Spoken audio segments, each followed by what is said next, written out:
लाडूचे जावळ औंढा नागनाथला काढले आणि याची सुद्धा इथेच काढले होते.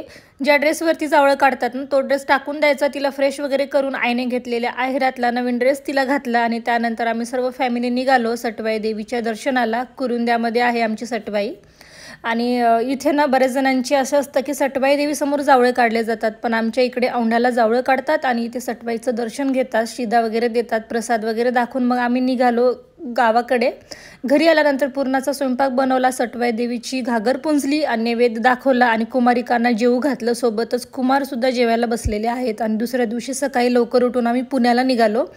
आता आमचा शिवदादासुद्धा गाडी चालवायला शिकतोय आणि जाताना लाडूला गाडीमध्ये व्यवस्थित झोपता यावं म्हणून आम्ही स्कार्फचा असा झोका बांधला होता. त्यामध्ये ती व्यवस्थित कम्फर्टेबल होती. आणि दिवसा प्रवास केल्यामुळे 2 वेळा आम्हाला जेवणासाठी नाश्त्यासाठी उतरावं लागलं आणि फायनली संध्याकाळ होता होता आम्ही पुण्याला पोहोचलो. भेटूया लवकरच. चलो बाय.